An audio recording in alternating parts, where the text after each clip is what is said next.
தொடர்ந்து ஆளுநர் மாளிகை வளாகத்திலிருந்து நமது செய்தியாளர் லக்ஷ்மணன் இணைகிறார். லக்ஷ்மணன், 30 நிமிட சந்திப்பு நிகழ்ந்திருக்கிறது. தற்பொழுது புகைப்படம் எல்லாம் வெளியிடப்பட்டிருக்கிறது. அதை நாம் திரையில் பார்த்து வருகிறோம். இந்த சந்திப்பு குறித்து தற்பொழுது அங்கு நிலவக்கூடிய அந்த கள நிலவரத்தை நீங்க பதிவு பண்ணலாம்.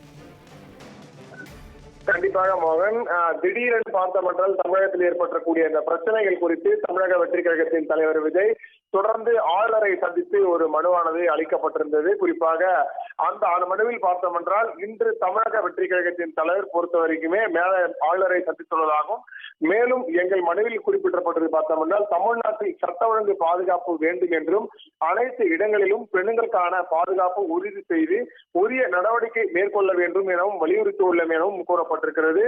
மேலும் தமிழகம் முழுவதும் அண்மையில் செய்த பருவமழை மற்றும் பெஞ்சன் புயலால் பாதிக்கப்பட்ட மக்களுக்கு இன்னும் உரிய நிவாரணம் கிடைக்கவில்லை எனவும், இந்த விவகாரத்தில் மாநில அரசு கேட்கும் நிவாரண தொகையை ஒன்றிய அரசு முழுமையாக வழங்க வேண்டும் எனவும் இந்த மனுவில் கூறப்பட்டிருப்பதாக தமிழக வெற்றி கழகம் சார்பாக ஒரு அறிக்கையானது வெளியிடப்பட்டு அந்த அறிக்கையில் இருக்கக்கூடிய இந்த கருத்துக்கள் தான் ஆளுநரிடம் வைத்துள்ளதாகவும் கூறப்பட்டிருக்கிறது. குறிப்பாக இந்த கோரிக்கையை பொறுத்தவரையுமே ஆளுநர் ஆர்.என். ரவி பரிசீலிப்பதாக கூறியுள்ளதாகவும் அவர் உறுதியளித்தார் என்றும் இந்த அறிக்கையின் மூலம் ஒரு பதிலானதை கிடைத்திருக்கிறது. குறிப்பாக இந்த தமிழகத்தில் தொடர்ந்து ஏற்பட்டு வரக்கூடிய பிரச்சனைகள் குறித்தும் இந்த 4 கேள்விகள் குறித்தும் தொடர்ந்து இந்த அவருக்கு முறையான நடவடிக்கைகள் எடுக்க வேண்டும் என்றால் ஒரு கோரிக்கையானது தமிழக வெற்றி கழகம் சார்பாக ஒரு மனுவாக்கப்பட்டிருக்கிறது.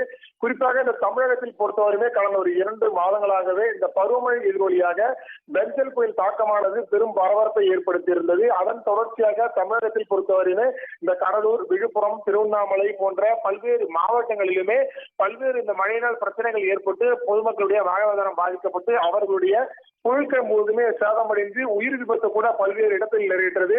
அதற்கு உரிய நடவடிக்கைகள், அவர்களுக்கு உரிய நிவாரணம் வழங்க வேண்டும் என ஒரு கோரிக்கை வைத்திருப்பதாகவும், குறிப்பாக இந்த சென்னை பல்கலைக்கழக மாணவி பாலியல் துன்புறுத்தல் என்பது தமிழகத்தில் ஒரு பேசும் பொருளாக மாறி வருகிறது. குறிப்பாக இந்த விவகாரம் பொறுத்தவரையுமே இந்த ஒரு நபரை கைது செய்து நடவடிக்கை எடுக்கப்பட்டு வரும் நிலையில் அந்த ஒரு நபர் பின்னணியும் குறித்தும், மேலும் அவரை இந்த கட்சி திமுக என்ற கட்சி பெயரை வைத்து அவரை தப்ப வைக்க கூடாது, அவர் பின்புலத்தில் யார் இருக்கிறார்கள், மேலும் அவர் பின்புலத்தில் எத்தனை குற்றவாளிகள் இருக்கிறார்கள் என்பதும் குறிப்பாக கண்டறிய வேண்டும் எனவும், இந்த ஞானசேகரன் மட்டுமல்லாமல் இதற்கு பின்புலம் இருக்கக்கூடிய நபர்களை கைது செய்து அவர்கள் மீது தக்க நடவடிக்கை எடுக்க வேண்டும் எனவும் இந்த மனுவில் கூறப்பட்டிருப்பதாகவும் கூறப்பட்டிருக்கிறது. குறிப்பாக இந்த சம்பவம் மட்டுமல்லாமல் பெண்களுக்கு தமிழகத்தில் பொறுத்தவரையுமே நாளுக்கு நாள் பாதிப்பு, அதாவது இந்த பாலியல் பாதிப்பானது தினந்தோறுமே அதிகரித்து வரக்கூடிய நிலையில் அதற்கு ஒரு முட்டுக்கட்டையாக வைக்க வேண்டும் எனவும் தற்போது அந்த கோரிக்கை மனுவில் வைக்கப்பட்டிருக்கிறது. குறிப்பாக இந்த தமிழகத்தில் பெண்கள், தாய்மார்கள், மேலும் இந்த வயதில் முதியோர்களுக்கு கூட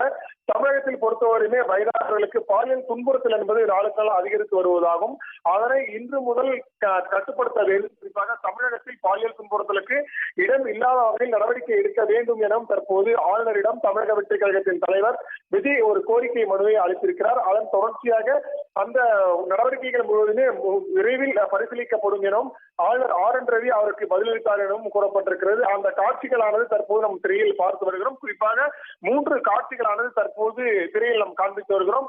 இந்த சந்திப்பு பொறுத்தவரையுமே அரை மணி நேரம், அதாவது 25 முதல் 30 நிமிடங்கள் இந்த சந்திப்பானது நடைபெற்றிருப்பதாகவும் கூறப்பட்டிருக்கிறது. குறிப்பாக இந்த நேரத்தில் ஆளுநரை சந்திக்கக்கூடிய நேரம் என்பது குறிப்பாக பார்த்தோம்னா இந்த தமிழகத்தில் அண்ணா பல்கலைக்கழக விவகாரம் என்பது பெரும் சர்ச்சைக்குரியவர்கள் இருக்கக்கூடிய நிலையில் அதற்காக உடனடியாக நடவடிக்கை எடுத்து மாணவிகள் தைரியமாக கல்லூரிகள் மற்றும் பள்ளிகளுக்கு சென்று அவருடைய கல்விகளுக்கு எந்த பாதிப்பும் இல்லாமல் பயணிக்க வேண்டும் என்ற நோக்கத்தோடு இந்த சந்திப்பானது முதன்மை காரணமாக விளங்குவதாகவும் தற்போது கட்சி சார்பாக ஒரு தகவலானது தெரிவிக்கப்பட்டிருக்கிறது. அதன் தொடர்ச்சியாக இந்த மனுவில் பார்த்தோம் என்றால் இந்த தமிழ்நாட்டில் ஏற்படுத்தக்கூடிய அந்த முக்கிய பிரச்சனைகள் குறித்து தான் 4 கருத்துக்களானது தற்போது ஆளுநரிடம் ஒரு முன்வைக்கின்றன. அதன் தொடர்ச்சியாக இந்த சந்திப்பானது கட்சியின் தலைவர் விஜய் மற்றும் பொதுச் செயலாளர் புஷியானந்த், மேலும் பொருளாளர் வெங்கட் உள்பட 3 பேர் தான் ஆளுநர் ஆர்.என். ரவியை சந்தித்து இந்த கோரிக்கைகளை முன்வைத்திருக்கின்றனர். குறிப்பாக இது பொறுத்தவரை தமிழக வெற்றி கழகம் பொறுத்தவரையுமே அரசியல் கட்சி தொடங்கிய பிறகு ஆளுநர் ஆர்.என். ரவி முதல் சந்திப்பாக விஜய் சந்திக்கிறார்.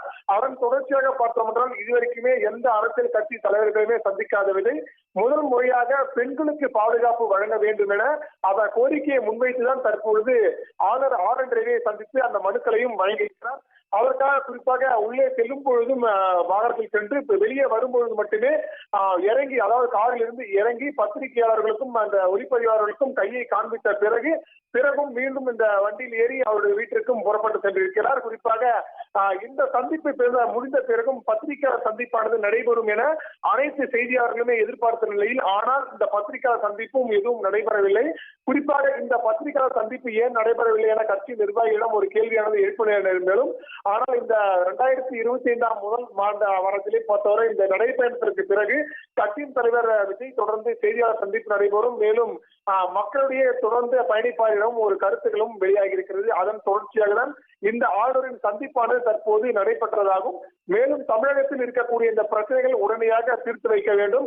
குறிப்பாக இந்த பெண்களுக்கு ஏற்படக்கூடிய பிரச்சனைகளை உடனடியாக அதற்கு முடிவு கட்ட வேண்டும் என்ற நடவடிக்கைகளை முன்வைத்துதான் தற்போது இந்த ஆளுநர் சந்திப்பானது தமிழக வெற்றி கழகத்தின் தலைவர் முன்வைத்திருக்கிறார் என்பதும் குறிப்பிடத்தக்கது. மோகன்ராஜ்,